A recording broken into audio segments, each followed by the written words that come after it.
Kenapa phone BlackBerry boleh gagal? Siapa ingat lagi phone BlackBerry? Saya dulu pakai BlackBerry Curve. Masa tu bila bawa pergi sekolah dah rasa bangga dah. Zaman tu kalau nak tackle awet mesti cari awet yang pakai BlackBerry juga sebab boleh minta nombor PIN. Tak ada lah kalau nak text nanti asyik kena top up je. Malam-malam boleh BBM sambil ping ping ping ping ping. BlackBerry pernah digelar sebagai raja telefon pintar. Tapi kenapa punyalah power BlackBerry ni satu ketika dulu, sekarang ni kita dah tak dengar lagi pasal BlackBerry. Jadi kenapa BlackBerry boleh lingkup? BlackBerry pernah terjual lebih daripada 50 juta unit pada zaman kemuncaknya. Syarikat itu mula mencipta pager dan handset. Kemudian smartphone pertamanya yang lengkap dengan papan kekunci ikonik diwujudkan pada awal 2000-an. Tak lama lepas tu BlackBerry menjadi terkenal dan ada di merata tempat. Zaman kegemilangan BlackBerry, BlackBerry telah pegang 43% pasaran telefon pintar di Amerika Syarikat dan 20% di seluruh dunia. Tapi sekarang BlackBerry dah tak buat smartphone lagi. Pada Januari 2022, BlackBerry telah ditamatkan. Apa sebenarnya jadi dekat BlackBerry? Macam mana smartphone yang boleh dikatakan power gila pada suatu ketika dahulu boleh lingkup? Pada tahun 1984, dua pelajar kejuruteraan Kanada, Mike Lazaridis dan Douglas Fragan, menubuhkan syarikat RIM, bermaksud Research in Motion. Pada tahun 1989, syarikat telekomunikasi Kanada bernama Rogers telah bagi kontrak dekat syarikat RIM untuk mengusahakan rangkaian sistem teks mudah alih yang membuatkan syarikat RIM ni menjadi peneraju utama teks mudah alih.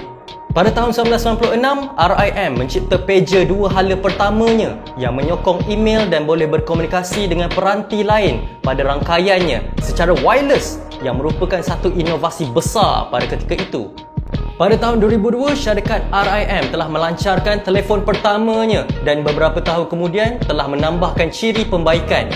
Ia menambah baik pada reka bentuk, menambah ciri seperti Wi-Fi, paparan warna, kamera dan berbola untuk boleh scroll dekat skrin. BlackBerry merancang untuk jadikan telefon BlackBerry ni sebagai alatan yang sangat diperlukan oleh orang-orang kaya. BlackBerry juga ingin menjadikan telefon ini sebagai simbol status. Matlamat BlackBerry adalah untuk menjadikan semua orang dalam dunia ni ketagih untuk sentiasa berhubung. BlackBerry mempunyai reka bentuk yang ringkas dan paparan kekunci yang macam komputer yang membolehkan orang untuk balas email atau melayar laman web. Pada zaman dulu orang perlukan komputer untuk bekerja, tapi bila adanya BlackBerry dah tak perlu dah untuk ke pejabat atau menghadap di depan komputer. Dah ada BlackBerry ni, kat mana-mana orang boleh bekerja. Satu lagi keistimewaan BlackBerry adalah BBM, BlackBerry Messenger, menjadi komponen utama kejayaan BlackBerry. Syarikat ni dah tahu dah dari awal bahawa manusia ni perlukan berinteraksi dan komunikasi secara pantas. Kalau dulu kita hantar mesej, kena tunggu lama sikit baru sampai mesej tu. Tapi dengan adanya BBM, kita dah berinovasi dalam mesej. Dengan adanya BlackBerry Messenger, kita boleh teks secara pantas dan tiada batas. Tetapi ianya hanya eksklusif kepada orang yang ada BlackBerry je. Menjelang 2007, syarikat itu telah menarik lebih daripada $3 bilion dengan pendapatan bersih lebih daripada 631 juta US dollar. Pada masa tu, syarikat RIM belum melihat iPhone ni sebagai ancaman besar kepada mereka. Lepas tu, syarikat Apple mengeluarkan iPhone, phone yang tak pernah orang lihat lagi sebelum ni. Di mana phone ni tak ada papan kekunci, phone yang penuh dengan skrin, dan itu merupakan sebuah inovasi yang sangat besar pada ketika itu oleh industri phone. Tapi pada zaman tu iPhone belum lagi bunuh BlackBerry secara serta-merta. Ianya hanya sekadar warning bahawa phone BlackBerry yang ada papan kekunci ni bakal menemui ajal.